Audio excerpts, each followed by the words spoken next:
शादी के समय 7 फेरे ही क्यों लिए जाते हैं और क्या है इन 7 फेरों का अर्थ और महत्व।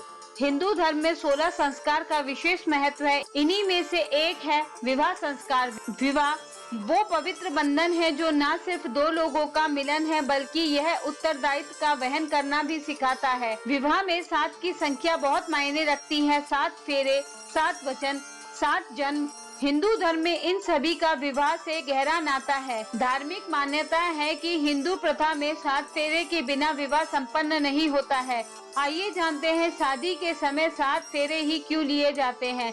क्या है इन 7 फेरों का महत्व। धर्म ग्रंथों के अनुसार पृथ्वी पर सारी महत्वपूर्ण चीजों की संख्या 7 मानी गई है, जैसे संगीत के 7 सुर, इंद्रधनुष के 7 रंग, 7 समुद्र, सप्त ऋषि, 7 दिन, 7 चक्र, 7 तारे आदि। यही वजह है कि वैदिक और पौराणिक मान्यताओं में 7 की संख्या को बहुत शुभ माना गया है। इन्हीं को ध्यान में रखते हुए 7 फेरे की मान्यता है। शादी के ये 7 वचन वर और वधू दोनों को एक दूसरे के अधिकारों, कर्तव्य और अहमियत के बारे में बताते हैं। शादी के 3 फेरे में कन्या वर के आगे रहती है और 4 फेरों में वो वर के पीछे चलते हुए वचन मांगती है। इसके बाद ही रिश्ता बनता है और दो लोग एक दूसरे के सुख दुख के साथी बन जाते हैं। आइए जानते हैं वे 7 वचन कौन कौन से हैं। नंबर 1, पहला वचन। पहले फेरे में दुल्हन आगे चलती है और अपने होने वाले जीवन साथी से ये वचन मांगती है कि जब भी आप जीवन में कोई तीर्थ यात्रा, हवन, पूजा या अन्य कोई धर्म कार्य करेंगे तो आप मुझे अपने साथ रखेंगे। दूसरा वचन। दूल्हे से दूसरा वचन दुल्हन लेती है कि मैं जिस तरह से अपने माता पिता का सम्मान करती आई हूँ उसी तरह से आपके माता पिता और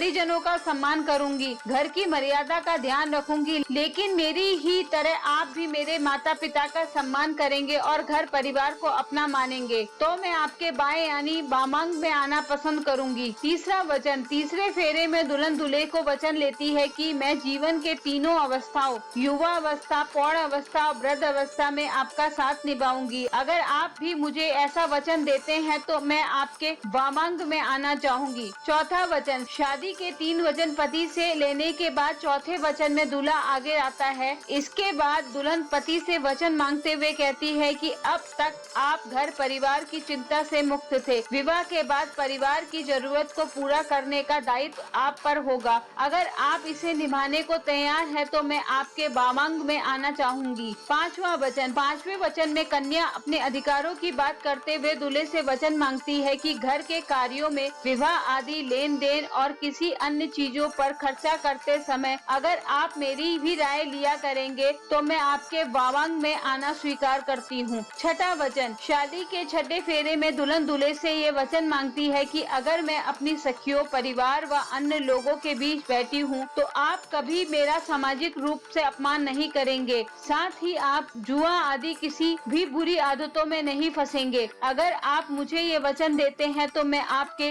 वामांग में आना स्वीकार करती हूँ। सातवां वचन। शादी के आखिरी यानी 7वें फेरे में दुल्हन कहती है कि आप पति पत्नी के आपसी प्रेम का भागीदार किसी अन्य को नहीं बनाएंगे और अन्य स्त्रियों को माता की भांति सम्मानजनक दृष्टि से देखेंगे। अगर आप ये वचन देते हैं तो मैं आपके वामांग में आना स्वीकार करती हूँ। हिंदू संस्कृति में शादी में 7 फेरे लेने का संबंध 7 जन्मों का बंधन माना जाता है। विवाह में वर वधु के 7 फेरे लेने की प्रक्रिया को सप्तपदी भी कहा जाता है। अग्नि को साक्षी मानकर जब वर वधु 7 फेरे लेते हैं तो 7 जन्मों तक तन, मन और आत्मा से पति पत्नी के रिश्ते को निभाने का वादा करते हैं, तब जाकर उनका विवाह संपन्न माना जाता है। ये 7 फेरे ही हिंदू विवाह की स्थिरता का प्रमुख स्तंभ है।